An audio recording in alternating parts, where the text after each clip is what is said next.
A'udhu billahi minash shaitanir rajim. Bismillahir rahmanir rahim. Assalamu alaikum wa rahmatullahi wa barakatuh to everybody here. Hopefully you're not too sleepy after eating a big meal, so let's try to wake everybody up. My name is Atiya Aftab, and I'll be moderating this session today. And I want to just touch on a couple of things, kind of themes that we heard from this morning, and regarding this topic. You should be in the room for fixing your organizational structure, elements of good governance. That's the topic of this session. And one of the themes that we heard through the previous two sessions is this idea of justice and zulm, the oppression. And unfortunately, many of the masajid that we live in and that we live near in this country, unfortunately, have a mentality of male dictatorships that are not inclusive of different genders, of men and women, of ethnicity, of racial issues, differences of opinion, and generational issues. So I want to just tie in that part of the theme that in Islam we have the concept of consultation and shura. So I want to just brush on that. That's one of the seminal issues, seminal values in the Quran Kareem. And the reason I say this is I'm an attorney, and a lot of the work that I do is representing masajid, including organizing masajid, preparing their bylaws and constitutions. And many of them say, well, we can just rely on the Quran and the Sunnah to help us navigate through the issues that we're going to deal with as a masjid. And the fact of the matter is, if you're going to incorporate in the United States under your state laws, you have to file bylaws, you have to prepare bylaws or a constitution, and you have to have processes and rules and standards.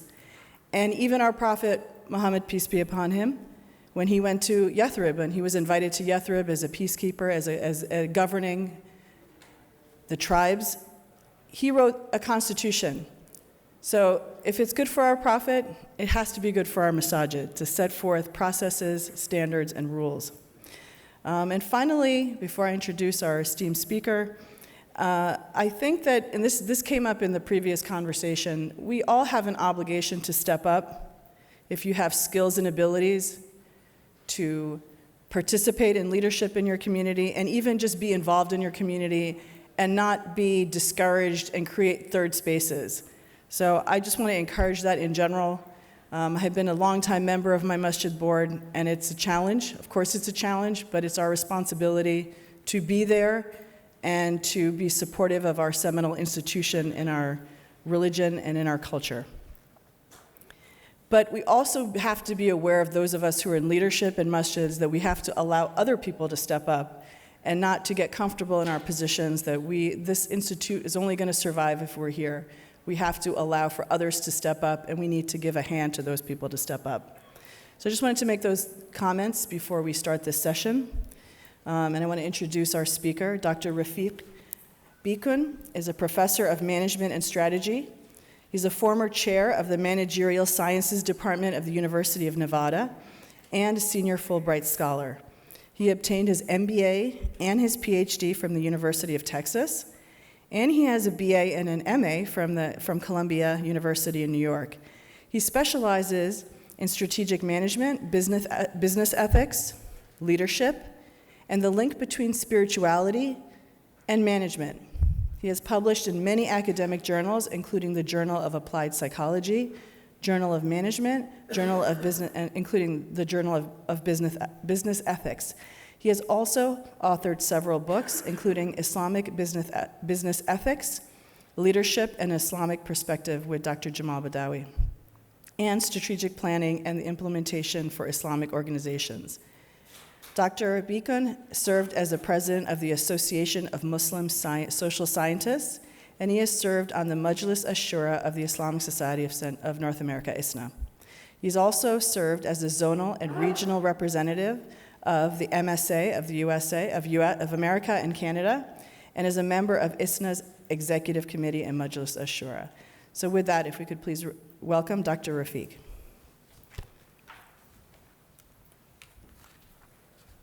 Assalamu alaikum. Alhamdulillah wa salatu wa salamu ala rasulillah. So I've been told I have only like 45 minutes. So I'm going to be skipping around, though I have a lot of slides. And so don't worry about that. You will get copies of all my slides, and I'll be here all day, inshallah. And if you want, you can talk to me about that. So I'm focusing basically on elements of good governance and how to enhance the effectiveness of your Islamic organization. And so I'm going to first define governance very briefly. And this comes from actually a very nice book that was written in 2007. And the book is actually about the management of Islamic centers, published in the United Kingdom. By Warwick and Feroz, the systems and processes that ensure the overall effectiveness, supervision, and accountability of an organization. So one of the first questions that you want to ask yourself is, why is governance important? And governance is important for a number of reasons. One, we know from research that it enhances the reputation of the organization and makes it much more attractive for volunteers, for workers, for youths, for donors. Secondly, it attracts both Muslims and non-Muslims. When you have a well-run Islamic center, none of the fight in public and things like that. Thirdly, and most importantly, it provides a clear sense of direction, and as well as some sense of discipline and focus in what the organization does, both in the short term and the long term. Fourth, of course, it allows an effective implementation of the organization's strategy with minimal process loss, that you are not digressing hither and thither without any sense of direction. And finally, and most importantly, especially after 9/11, it helps prevent issues with the law, it helps prevent fraud, it helps prevent scandals and potential civil and criminal liability. So when we look at effective governance, it always starts with a strategic plan. And by the grace of Allah, I wrote a book published in 2006 on strategic planning and implementation for Islamic organizations. And so published by Amana, and you can look that up. I'm going to give a couple of examples. Secondly, lead ethically and thoughtfully. Third, of course, create and manage the board effectively, create a climate of trust and candor, foster a culture of open dissent. Dissent is not disloyalty. And so dissent is especially positive type conflict. Utilize a fluid portfolio of roles within the appropriate structure. Encourage transparency and accountability. Assess performance and close any gaps, which almost every Islamic center that I was on the board of NATE for 7 years, on the board of advisors, and there are very few masajid around this country. I think I've met only one that actually do any performance evaluation, and then operate with up-to-date and consistent constitution and bylaws. I see Dr. Iqbal Yunus there, and we know all about that. We've worked on the constitution and bylaws of many organizations. And finally, cultivate and nurture diversity, and most importantly, something that most Islamic organizations forget, especially leaders of Islamic organizations, that the first thing that they need to do when they take office or when they're elected is to start training their replacement. So when let's talk about the first one very briefly, and I'm just going to run through it, developing and implementing a strategic plan. Muhammad Sallallahu Alaihi Wasallam was very strategically aware, and I talk about this at length in the book on strategic planning, so I'm not going to go over that. But when you talk about strategy, you can define strategy as the pattern or plan that integrates an organization's major goals, policies, and action sequences into a cohesive whole. The most effective organizations in America, national organizations, and the most effective Islamic centers or group of Islamic centers that I have worked with have carefully designed strategic plans, and they implement them. So, for example, CARE, the strategic plan for CARE, which by the grace of Allah we helped them develop several years ago. CARE is one of the very few national Islamic organizations that has a systematic plan that they integrate with discipline and focus. They're very focused, and that's why they get so much done. And if you look, for example, at MCA, Muslim Community Association of the Bay Area, one of the largest Islamic centers in this country, again, very focused, very disciplined. And the one I'm going to give you in a minute, I'm going to give you an example. So I'm not going to talk about all of this, I'm just showing you the process, doing a SWOT analysis. Most organizations, including businesses, don't know how to do a SWOT properly. And in the book, I teach you how to do that properly. Whatever way you've done SWOT before is not the way you do it properly. So there's a way to do it properly because it anchors the development of the vision of your Islamic Center, the mission of your Islamic Center. Then you develop goals or strategic priorities, craft strategies, then develop measurable objectives that have to meet SMART criteria, specific, measurable, achievable, realistic, and time-bound. And most Islamic organizations that develop a strategic plan, then they forget the major second component, which is to develop an operational plan. So your strategic plan, like ISNA, for example, when we work on the strategic plan, we develop a 10-year strategic plan. Then you have to break it into chunks of 1 year at a time. The federal government does it for every one of its agencies. State government does it. Islamic centers, churches do it. The larger ones, Islamic centers rarely do it. So you have to have your strategic plan, your operational plan, then you implement, which is a function of 3 variables: the leadership of the organization, the structure and governance of the organization, and the culture of the organization. And finally, evaluating. This is the part that almost all Islamic organizations that I have worked with never do. And even in the business world, there was a survey done, 60% of corporations never do performance evaluation. So Islamic organizations, it wouldn't surprise us if they don't. So vision, mission, goals, strategies, and objectives give you a strategic plan. Activities, resources, and outcomes give you your operational plan. Then you implement and evaluate. So when we talk about vision, I am measuring my time. Sorry.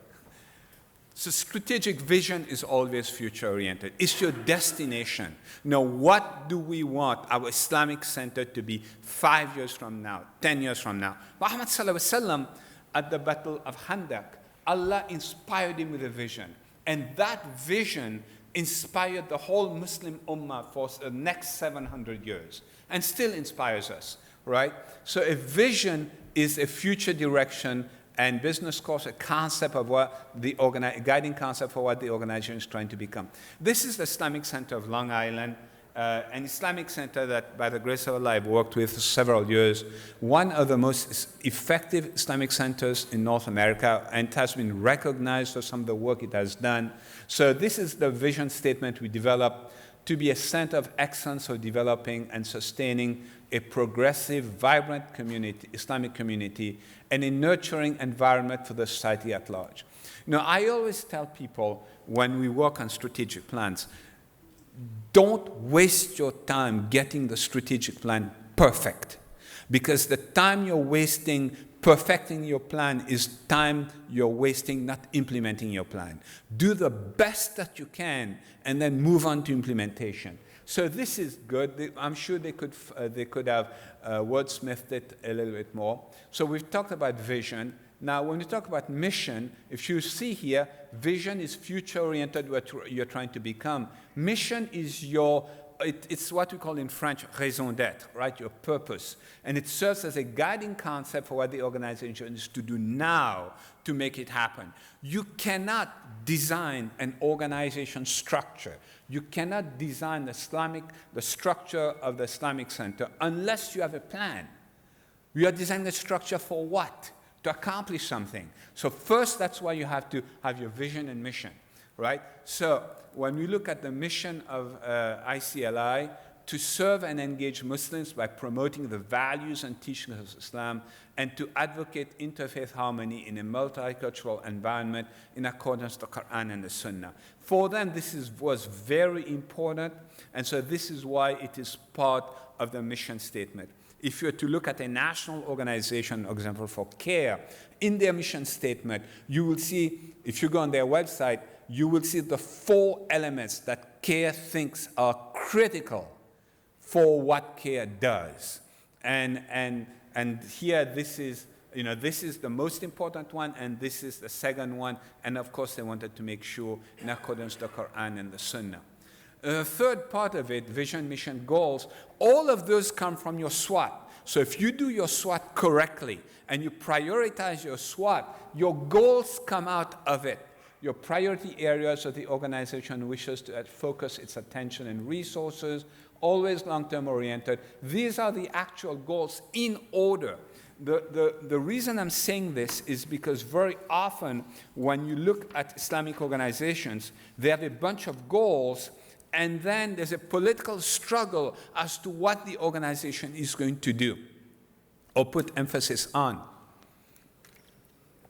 And to the extent that you've done your SWOT correctly, your SWOT encourages you, helps you develop your vision statement, helps you develop your mission statement, and then your goals. So these are in the exact order that that center was working on. Now, one of the things I wanted to point out is, if you look at the corporate world, most corporations, including Apple or GE, all these organizations, they have about 4 or 5 goals. ISNA has about 7, but actually it has only implemented 4 or 5. When you look at ICNA, it's the same thing. When you look at CARE has exactly 4 goals. So when I went back a couple of years later, they actually had implemented, in their case, they had implemented only the first 5. And you can always move goals up and down depending on the situation. Clearly, from year to year, you're going to revisit your SWOT and then move priorities up and down depending on the situation. So we've talked about the strategic plan. The second part of governance, which is critical, and that goes now to the implementation part, is leading ethically and thoughtfully. Now, Dr. Jamal Badawi and I wrote this book several years ago, and now I'm working on a new book which reflects some of the thinking that I'm talking about here. Clearly in the Quran, Allah is recognizing the importance of leadership, right? أَهُمْ يَقْسِمُونَ رَحْمَةَ رَبِّكَ نَحْنُ قَسَمْنَا بَيْنَهُمْ مَعِيشَتَهُمْ فِي الْحَيَاةِ الدُّنْيَا. And this part here. وَرَفَعْنَا بَعْضَهُمْ فَوْقَ بَعْضٍ دَرَجَاتٍ لِيَتَّخِذَ بَعْضُهُمْ بَعْضًا سُخْرِيًّا وَرَحْمَةُ رَبِّكَ خَيْرٌ مِّمَّا يَجْمَعُونَ. Right? And I'm going to and we raise some of them above others in rank so that some may command work from others, right? And again, in the hadith of the Prophet ﷺ, where he says, we have appointed, every one of you is a shepherd. And I won't go into that in great detail. I thought I would do this exercise right now. How many of you have seen this?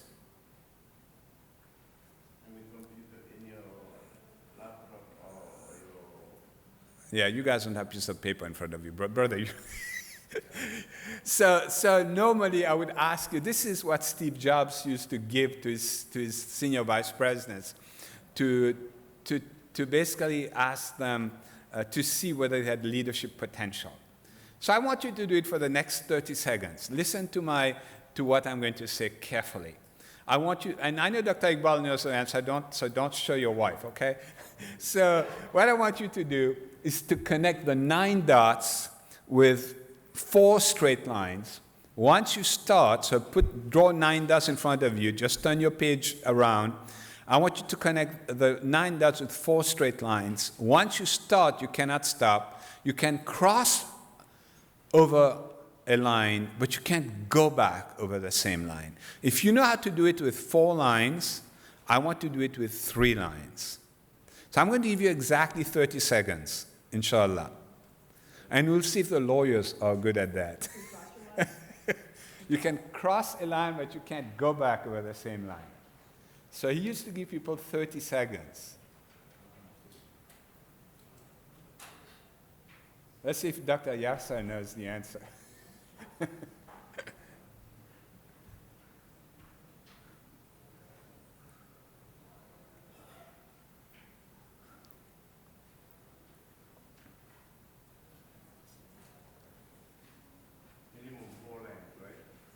I said 4, not 5.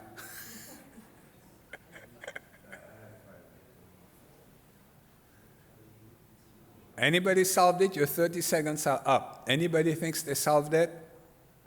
No? You did. You want me to show me what you did?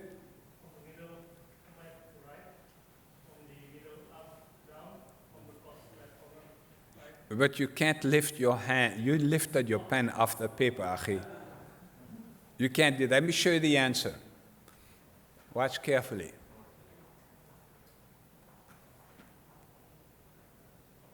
What happened? How do we solve it? That's the point. When you look at Muhammad sallallahu alaihi wasallam, you know, and I was telling Dr. Yasser at lunch, you know, I love his series on Sirah.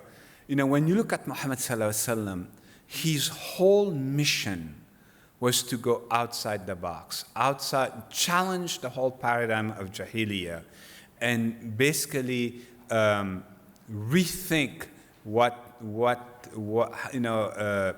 how society at that time and for us, you know, how we behave, how do we lead our lives. So Muhammad sallallahu alaihi wasallam certainly thought about the box.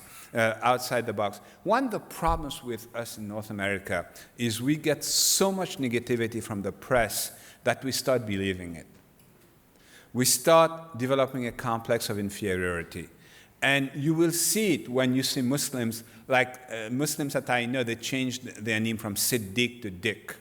I went to buy a suit and the guy's name was Abe. I said, what's your name? Oh, it's Ibrahim. Oh, yeah, that's Abe. And then sisters, you know, they start taking their hijab and they change their name and whatever. And it's because we basically see ourselves within the box that others have drawn for us. And in a sense, I like the book that you're writing about challenging orthodoxy, that in a sense that we need to go outside of it. Right? We need to go outside of it. So when we look at Islamic leadership, it is ethical and character-based, it is transformational, and it's servant-oriented. I'm just going to briefly touch on it. Ethical, I'm not going to talk about Aristotle right now, but I will talk about this verse, وَإِنَّكَ لَعَلَىٰ خُلُقٍ عَظِيمٍ, where Allah is saying to Muhammad sallallahu alaihi wasallam, you are of the highest noble character. And commentators have pointed out that, you know, when you look at khuluq and the plural of it, akhlaq, that in a sense you're talking about ethics at the same time. So the role model of Muslims, you know, when you look at the field of leadership, and many of our leaders of Islamic Masjid, they've taken courses in leadership and they've imbibed what the West has talked about. But until 1986, when Cousins and Posner published their book, The Leadership Challenge, the Western approaches to leadership never talked about ethics and never talked about the importance of integrity. And yet, when you look at Muhammad sallallahu alaihi wasallam, you know, from the very beginning, Islam emphasizes, you know, this combination of ethics and character, especially that this idea that you could, in fact, learn to become an ethical leader, and so as opposed to fitra, which is the part that's born in us. So when we look at Muhammad sallallahu alaihi wasallam, in fact, he said, I was not sent except to perfect moral character. So when you look at Islamic centers then, we've talked about having a strategic plan, then from that strategic plan on the implementation side, having the right kind of leadership that is centered around akhlaq and khuluq, and basically part of the mission of Islamic centers is transformational, is to change people, to make them better.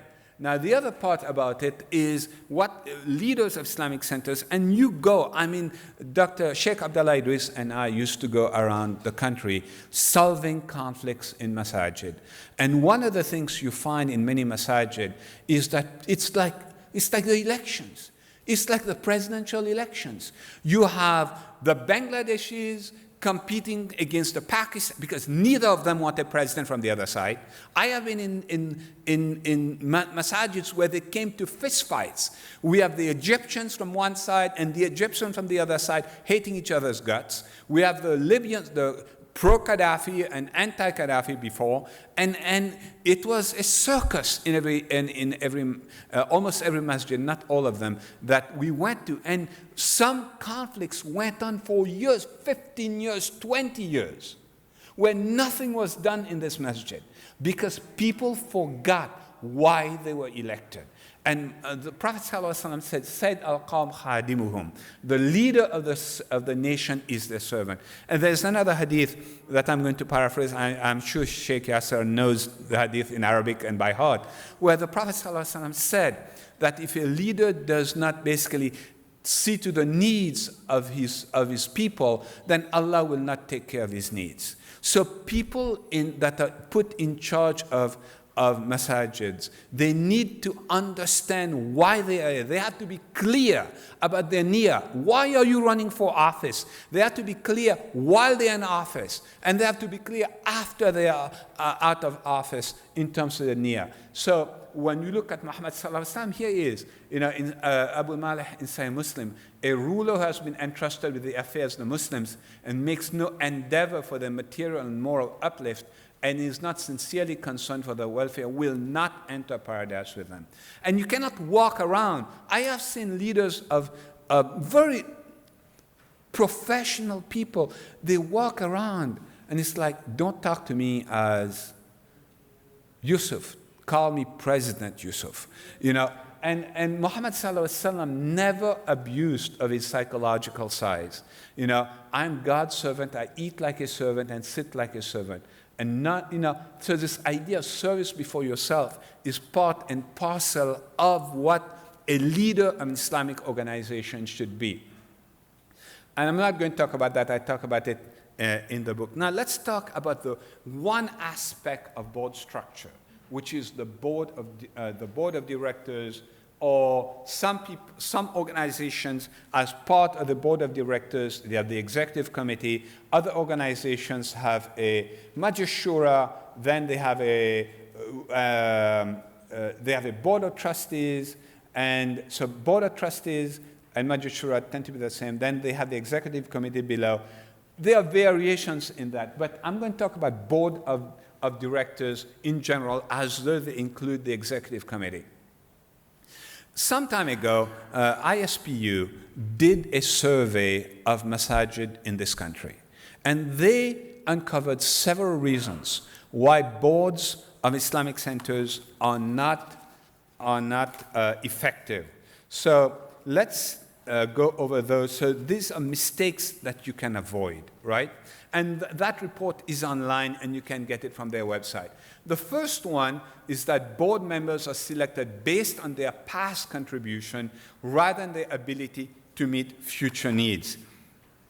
If you're great at giving khutbah, if you have a ton of money to give to the masjid, now you become permanent. Many of them, I have seen it, permanent member of the board of trustee. And immediately there's a problem, right? We had in one masjid that I know a permanent member, and then he got Alzheimer's. And they didn't know what to do. What do you do now?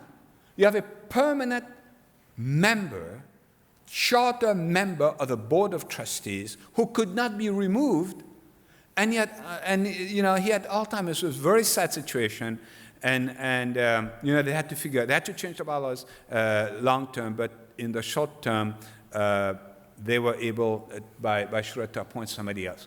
So the point that they found here is contribution in the past does not represent contribution in the present or in the future, not necessarily. Secondly, that board members are elected by the general body rather than being nominated. And And this is was shocking, because you would always think election is better. But in many masajid, what we are finding out, and I'm not saying, clearly different masajid have different bylaws, they are finding out that in some ways, nominating people to the board of directors works better, because it avoids all the infighting among different groups. And so if you have a group, by the grace of Allah, of wise trustees who can rise above all those petty infighting, they've found that the nomination process actually works better. In one masjid, we know one person came with 17 proxies. He paid other people to be able to get their proxy, so that whoever he hated on the other side would not be elected. This is the kind of stuff that you find. Thirdly, board members assume both governance and management responsibilities. So they have both strategic and operational responsibilities. And very often what happens is, because these people are full-time people, so now instead of just thinking strategically and long-term, they are also in the mosque every day, cleaning the bathroom and whatever. Pretty soon they get burned out. Or alternately, even if they delegate to people, they don't give a chance to the people they've appointed to develop their own leadership skills. So it's a two-sided coin, and both of it are equally bad. So overload and burnout, inability to see big picture, lack of awareness of constitutional expectations. Third, cultural diversity often creates challenges to board cohesion. So we all know, we go through this circus every year. Should we celebrate the birthday of the Prophet ﷺ or not? Which country should I follow with respect to moon sighting? And it doesn't end. It doesn't end. And so this is cultural diversity leading to challenges. Organization offer board members little or no management training. People assume if you're an architect, if you're a doctor, you're an engineer, you automatically must be a good president. And it's not always the case, right? It's not always the case. Sometimes we are lucky, but very often we are not. So one of the things that is important when you look at the governance field is to try to emphasize the idea of of developing a sense of team in people, right? We are all on the same team.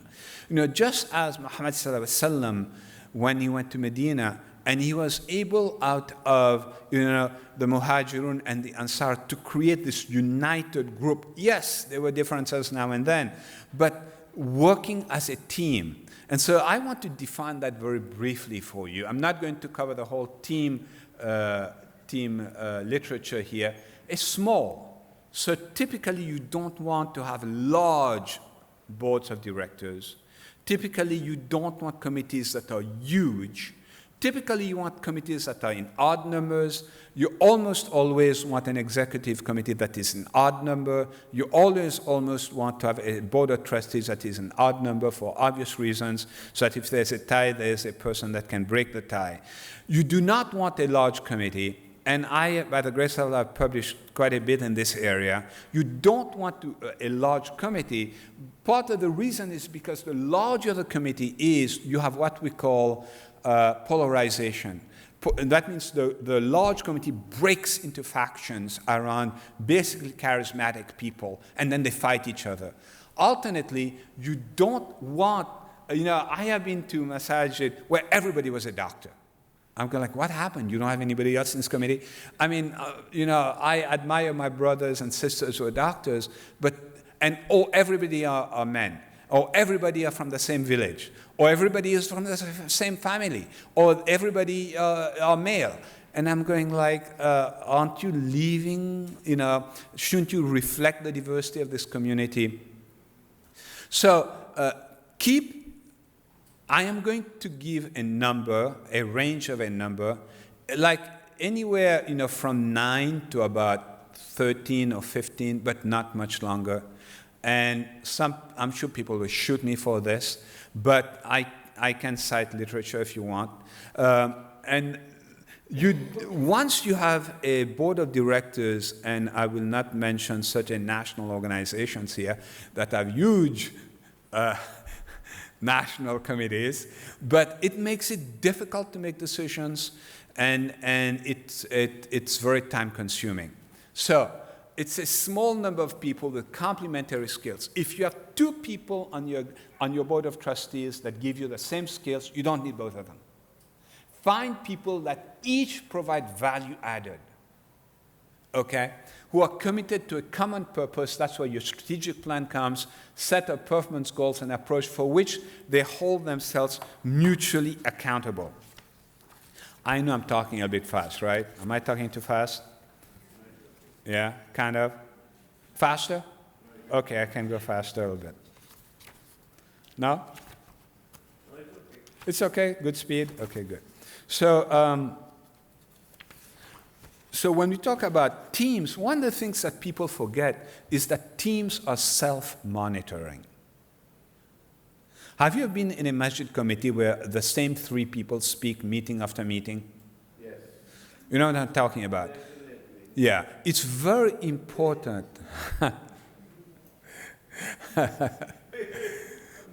I touched on a nerve somewhere there. Anyway, it's very important for you, if you're the leader, never to start by presenting your opinion. Because when you do, your opinion automatically becomes the default opinion. And it leads to something that in group psychology we call groupthink. And it's this drive towards consensus and suppression of dissent, especially if the leader is charismatic. So you want everybody, and you basically, even the